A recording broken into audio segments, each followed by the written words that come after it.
Hey friends, do you know one big reason why you might not have become successful yet?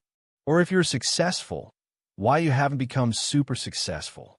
The mistake behind this is that you're focusing on the wrong thing. You're focusing on results and talent, whereas you should be focusing on just one word: practice. Now, many people will hear this and say, "Oh, this is old advice. I've heard this so many times. Say something new, bring something new." To everyone watching this video, if even a little bit of this thought is crossing your mind, I want to ask you one question. Answer it honestly. How many times have you tried to bring a good habit or a positive change into your life? Try to change your life. For example, you started going to the gym, started learning a new skill, started your own business, started working on something, or bought a course. But after a few days, you stopped. You stopped going to the gym. You stopped learning the skill. You stopped learning the guitar. Why? Now, many people will say, because it was boring, it felt tough, I didn't have time. Well, you know what? This is all bullshit. The truth is, if you went to the gym for just 3 days and built a great body in that time, if people started appreciating you, if people started giving you money, if brands started offering you deals just by looking at your body, then, honestly speaking, you would definitely keep going to the gym regularly. This means your focus was, once again, on results. Since you weren't getting results quickly, since you weren't getting appreciation fast enough, since you weren't making money, you stopped doing it. And I'm not saying this happens only to you. It happens to me too, many times. And that's exactly what we need to understand. For example, since childhood, I noticed something.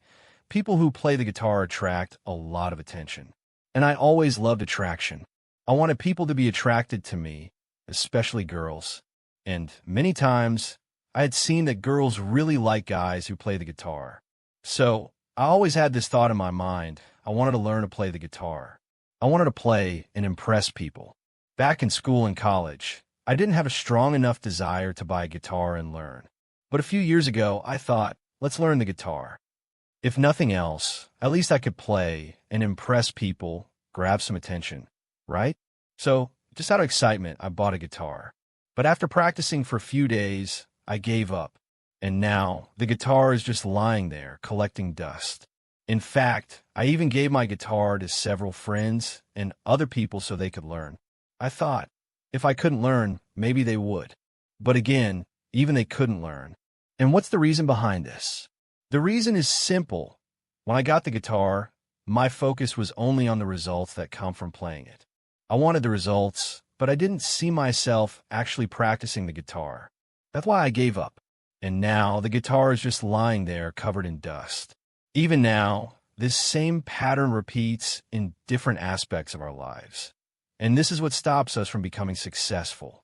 That's why it's crucial that instead of just listening and understanding, we deeply ingrain the word practice into our minds, which, in the end, will give you results, talent, and everything you desire. The question is, how can we develop a practicing mind? Well, in today's video, that's exactly what I'm going to tell you.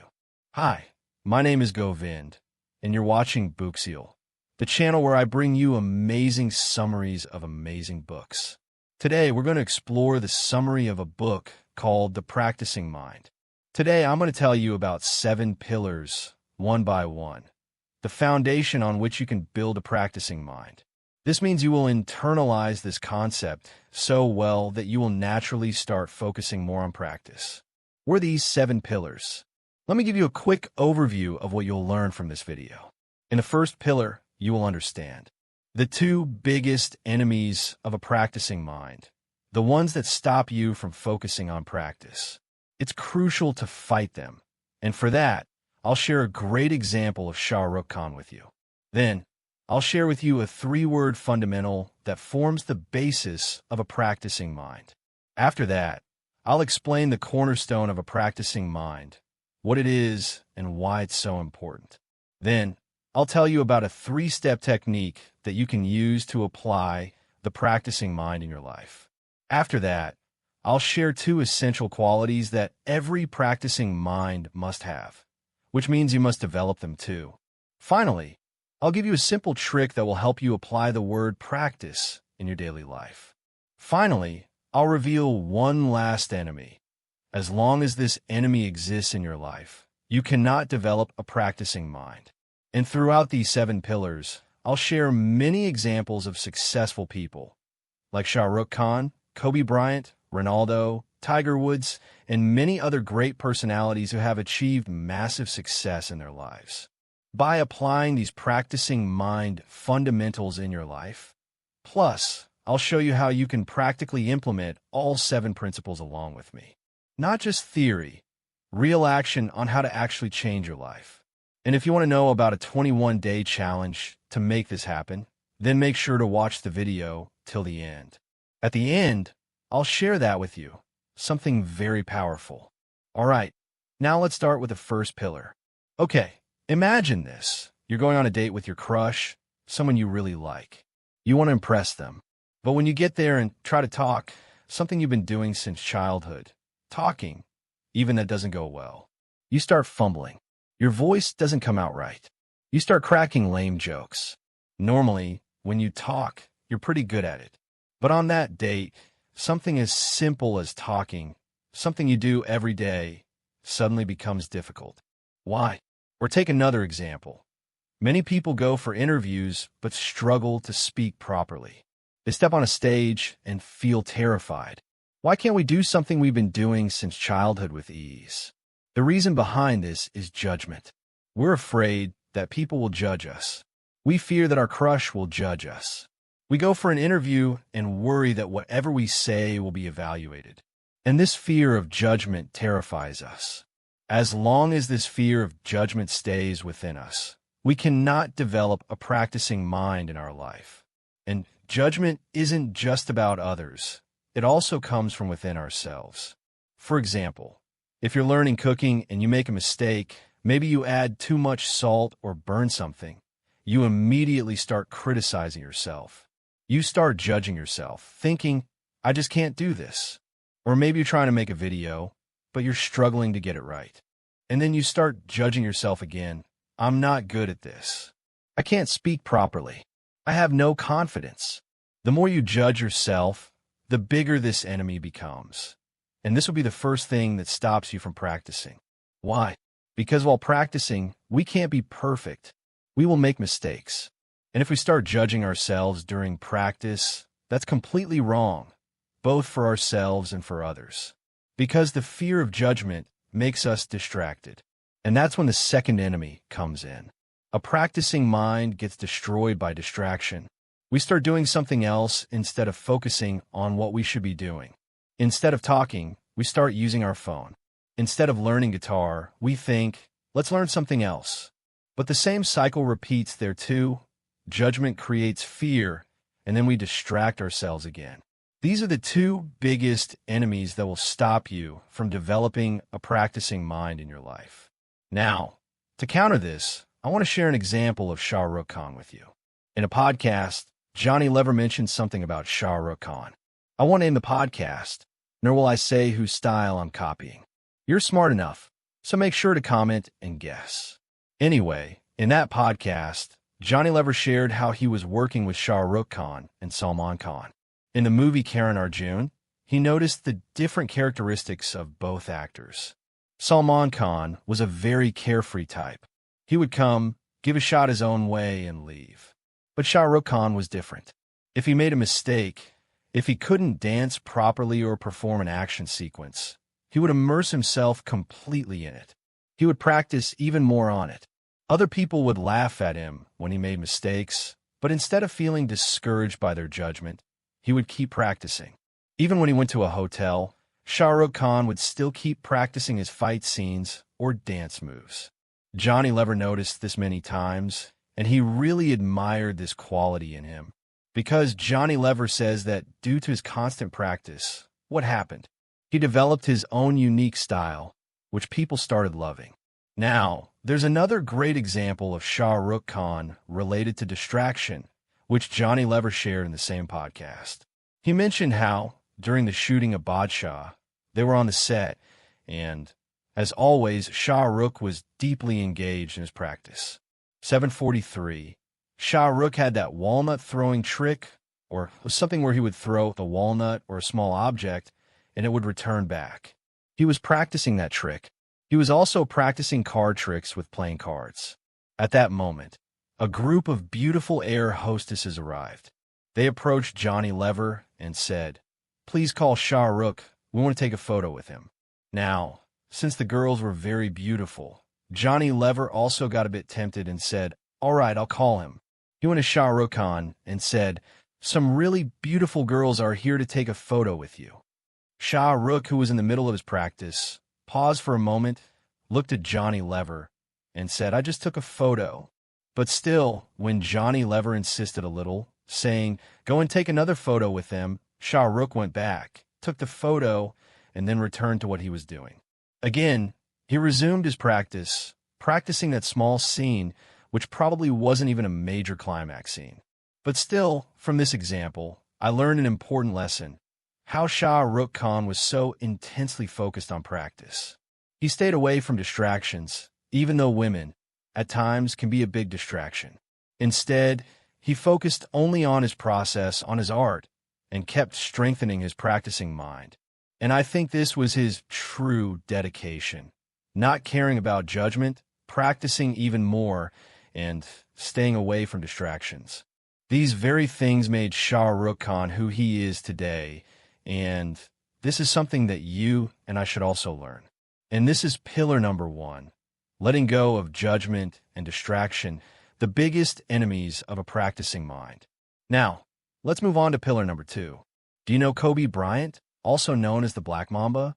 Unfortunately, he passed away in 2020 in a helicopter crash.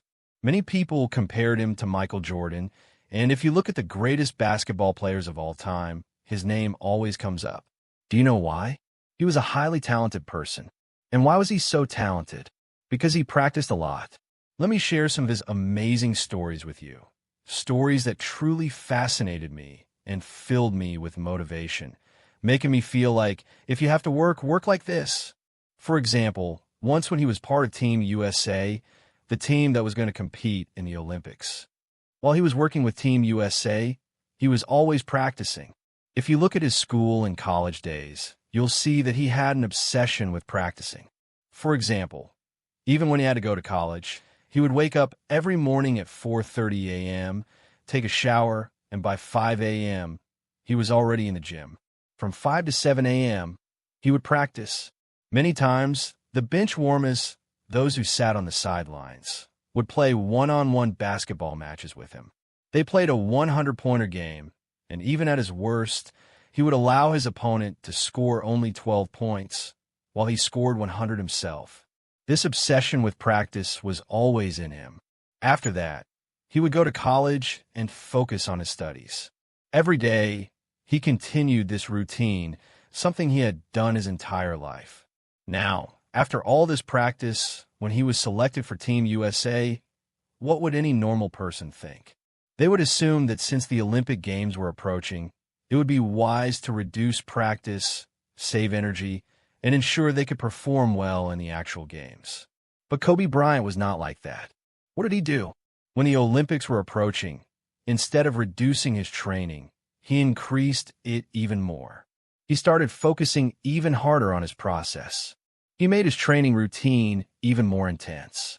For example, the night before the 2012 Olympics, he went out biking with his trainer. Finished thinking.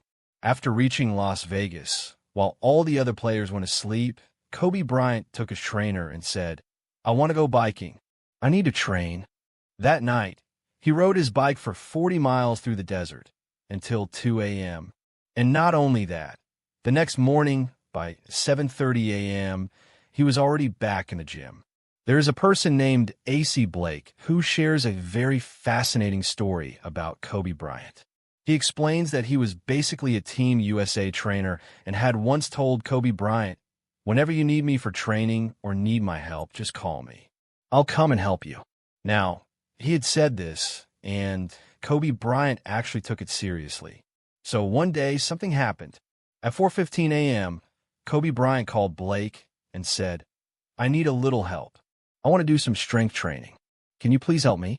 Now, Blake was obviously half asleep, but still he thought, "I promised him so I have to go.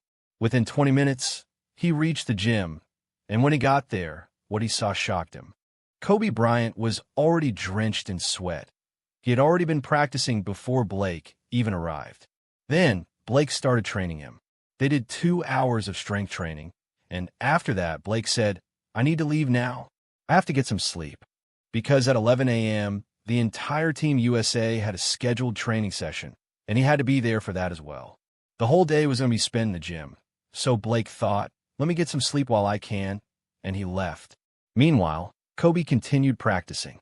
Then, at 11 a.m., when Blake returned, what did he see? He saw that LeBron James was talking to Carmelo Anthony. The coach was talking to Kevin Durant, KD, and in the background, there was the sound of a ball being shot, the distinct thump of someone practicing their shots. And who was it? Kobe Bryant. So, Blake walked over to him and said, "Our morning training session was intense. When did you finish?" Do you know what Kobe Bryant said? "Just now. I just finished training. Actually, I had to practice 800 shots, mixed shots, whatever I felt like, and I just finished that practice now." Blake says that Kobe Bryant had been practicing for at least 7 hours, and his practice didn't end there. After that, he trained again with the entire Team USA for the rest of the day. This shows just how intensely focused he was on practicing. They focused on the process. Their goal was never just to win matches. Their goal was to keep sharpening themselves, to keep getting stronger. And because they loved their process so much, whether it was the Olympics or any other match, time and again, they always performed well. For them, it was never just about winning the game. The result was not important. What mattered to them was their practice and process. And from this comes the 3-word fundamental principle known as process over product. Many times when we want to do something in life, when we try to achieve something, for example, I wanted to play the guitar. What was going on in my mind? The product. And what was the product? That I would be playing a beautiful melody of a song, and people would enjoy it. That means my focus was on the product, whereas truly talented and successful people focus more on the process rather than the product. They focus on practice, and they enjoy practicing. They make practice a part of their daily routine, and that is why they become extraordinary and successful. Now, let's move on to the 3rd pillar of the practicing mind, which is also known as the cornerstone of the practicing mind. If I ask you about Isaac Newton, the moment you hear his name, you immediately think, yes, Isaac Newton was a very talented person, a genius who achieved a lot in mathematics and was a polymath, meaning he accomplished great things in multiple fields. So, it naturally feels like he was inherently talented. Even I used to think the same, until I watched this video. In that video, the girl explained that Isaac Newton used to practice, study, and work in his field for 18 hours a day, all 7 days of the week. He would lock himself in an enclosed room, getting so deeply immersed in his work that he often forgot to eat. He wouldn't even eat. And the reason behind this is a very powerful concept called mindfulness, which means deeply immersing yourself and focusing on one thing at a time. If someone like you or me tries to work for 15 to 16 hours, we would experience mental fog and struggle to process things properly. But why was Isaac Newton able to do all this? Because he was genuinely interested in that field and kept practicing it intensely. We often think that an apple fell from a tree, Newton got an idea, and he came up with all those theories and fascinating laws. But that's not how it happened. He was able to achieve so much because there was a lot of practice behind it. There were years of hard work behind it, which people don't understand. Similarly, I watched a video of a shallow master where he explained that if you want to learn any skill as quickly and effectively as possible, just follow these 3 things. This is the fastest way to learn anything. For example, if you want to learn a language, what would you do? First, keep the bare minimum food ready that you need. Eat your meals on time without skipping them. Second, get proper sleep at the right time and take care of all the essential body functions. And third, use all the remaining time to learn the language. That's it. Nothing else. You should not scroll on your phone, should not play games, and should not go out to meet friends. With complete mindfulness, what should you do? Focus on learning the language and practice it. This is the fastest way to acquire any skill as quickly as possible. And to do this, the one thing you need is the cornerstone of a practicing mind, mindfulness. It means focusing entirely on one thing. For example, if I'm shooting a video right now, my entire mind is only focused on saying the things I have learned and explaining them to you. Right now, nothing else is running in my mind because if other things come to mind, I will get distracted. I will start fumbling more, and I won't be able to explain things to you properly. But because I'm speaking clearly and I have no sense of time, it's happening because I'm shooting this video with complete mindfulness. So, make mindfulness practice your next pillar because it will help you with all other forms of practice. Next, let's look at the 3-step technique that will help you apply a practicing mind in your life. This is called the DOC technique. What does DOC stand for? D stand for do, O stand for observe, C stands for correct, and for this, I would like to give you an example of Ronaldo. There is a player named Rio Ferdinand. Once, while teaching his students in class, he said, Ronaldo was a very talented person from the beginning, right? But that's not true. When Ronaldo first joined the club, he had some talent, but he was nowhere close to the player he has become today. So, how did he become this great? Such a great player. Well, Rio explains that when Ronaldo first joined the club, he had power in his kick, but whenever he took a shot, the ball would go all over the place. His kicks lacked precision. So, whenever his shots went off target, he would get a little disappointed. He would lower his head, pick up his bag and ball, and walk to another corner of the field. What would he do there? He would start training step-overs and practicing different skills. Others would ask him, "What are you going to do?" Without focusing too much on them, he would simply say, "I need to practice." And he would keep practicing with full dedication. Many times, he would even put weights on his legs while practicing. If you have watched Naruto, you might remember how Rock Lee used to train with weights on his legs. Similarly, Ronaldo did the same. He would wear weights while practicing football, performing step-overs, and working on different techniques and skills. Likewise, another player, Edwin van der Sar, was once asked about Ronaldo. He said that Ronaldo is a very interesting person. One time, when he was in the gym with Ronaldo, Ronnie, which is what they called Ronaldo, told him, "I want to become the best player in the world." So he asked, "Everyone says that, but how will you do it?" Ronaldo replied, "I will do whatever it takes, everything necessary to become the best." And he even gave examples, including a funny incident that happened to him. One time, after finishing training and returning to the locker room, Ronaldo said to Van, "Come on, I want to practice free kicks. Can you help me?" Van replied, "No, man, I'm 37 now, I'm really tired. Do one thing, take the second or third goalkeeper and practice with them." Then Ronaldo said, "No, I want to practice with you. I need to train with the best so that I can observe myself properly and bring real improvement." He would insist and take Van along for practice. And in the end, he would make sure that when they returned, he had scored some great free kicks. And many times, after doing all this, what would he do next? Ronaldo would also constantly seek feedback from others on how he could improve. And this perfectly demonstrates the 3-step process: do, observe, and correct. Another great example of this is Tiger Woods. Do you know?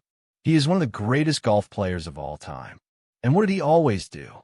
He consistently followed these 3 steps. After every round, Tiger would deliberately practice his delivery. On the driving range, he would sometimes change his grip, sometimes modify his style, constantly refining his technique. Then what did he do next? He would observe. This is the O in the DOC technique. Many times, he would record videos of his swings, then watch them in slow motion to analyze how good his grip was. He would analyze how well he was hitting the shot and at what angle. Basically, he would observe himself, and if he felt that something was off or there was a mistake, then the C in DOC would come into play. He would correct himself. This created a feedback loop, a mechanism that helped him continuously improve himself. And you can say that this was one of the core reasons why Tiger Woods became such a great player. Similarly, if you look at any field, even in business, this 3-step process is always at play. A person does something, then takes feedback, observes, and then brings improvements within themselves. And this process keeps repeating time and again and again, which in itself is a technique. The next pillar of the practicing mind is the two qualities that are most essential for practice. And for this, I would like to give you an example of Jadhav Payeng. Have you heard of the Molai Forest? Molai Forest is a forest spread across 1,360 acres. And do you know how such a vast forest was created? Not naturally. Behind it, there's just one man. His name is Jadhav Payeng, an environmental activist from Assam. In 1979, when Jadhav was just 16 years old, he noticed something. He observed that soil erosion was increasing significantly, and as a result, the wildlife on Majalai Island was deteriorating. So what did he do about it? He started doing one simple thing. He began planting bamboo saplings to reduce erosion. He made this a habit. Slowly, gradually, and consistently, he kept planting more and more trees every single day. And what was the result? It took 40 years, but in those 40 years, this once barren land transformed into a dense forest. Today, this place is known as Molai Forest, home to numerous Bengal tigers, Indian rhinoceroses, deer, rabbits, and various bird species. People from all over the world admire and respect him for his work. I, too, deeply respect this man from the bottom of my heart. Such individuals are truly powerful. They create a profound impact on our society. And how is he able to achieve something so massive? By focusing on two qualities, patience and consistency. Look, we all want results instantly, but we lack patience and are not ready to be consistent. Even though these two qualities are a must if you want to develop a practicing mind. If I take my own example, look at the Seekin channel. It has received over 6 billion views. How did these views come? It's not like I made just one video and it suddenly got 360 million views. No. How did so many views come? Because for the past 8 to 9 years, I have been consistently uploading a book summary every Sunday. And now, when I look at the total views, even I feel amazed that a channel focused on book summaries can get so many views. So, you should also start incorporating these two qualities into your life if you want to develop a practicing mind. The next pillar will teach you simple tricks that will help you apply the practicing mind in your life. In the book, The Practicing Mind, the author says that practice is not just a skill. You shouldn't look at it only as a skill that will give you results, talent, and success. Those things will happen, but there's something even better. You should adopt this approach. Make the practicing mind a lifestyle. This means bringing mindfulness into every action you take daily. Whatever task you're doing, for example, if I am shooting this video, then what should it be for me? It should be practice. If you observe, doctors and other top professionals can also do the same. What do they call themselves? I'm a practicing doctor. They don't just say, I am a doctor. I'm a practicing lawyer. Because somewhere they know that the work they do should be done regularly, so they can keep improving. By calling themselves practicing professionals, they ensure that they keep growing in their field. Similarly, I am not a perfect content creator either. I'm a practicing content creator. I keep practicing, and slowly, I keep improving myself. Similarly, you should also try to bring this practice into every aspect of your life. As simple as washing dishes, just think, I am simply practicing washing dishes. I don't need any results from it. I'm just trying to do it mindfully and as best as I can. If you talk to someone, practice talking. Try to converse mindfully and communicate effectively. Try to improve yourself in the process. When you start doing your daily tasks with mindfulness, it will enhance your mindfulness power and strengthen your practicing mind. Start applying this simple thing in your daily life. You will see significant results. Trust me on this. The last point is about our final enemy, which is embracing imperfection and having a growth mindset. Another enemy of the practicing mind is perfectionism. I have seen many people, including students, who, when I tell them to go and make videos, they don't do it. Why don't they make videos? Because they say, I'm not able to make good videos. I can't speak well. I can't edit properly. Again, why is this happening? Because their mind is focusing on results and talent instead of the practicing mind. They feel like they lack talent. They think they don't have what it takes. But the only thing missing is practice. Sterner, the author of this book, says that most people chase perfection, and in the pursuit of perfection, under this pressure, they often fail to take the necessary actions in the beginning. So, to be honest, if I give my personal opinion, perfection is a good thing.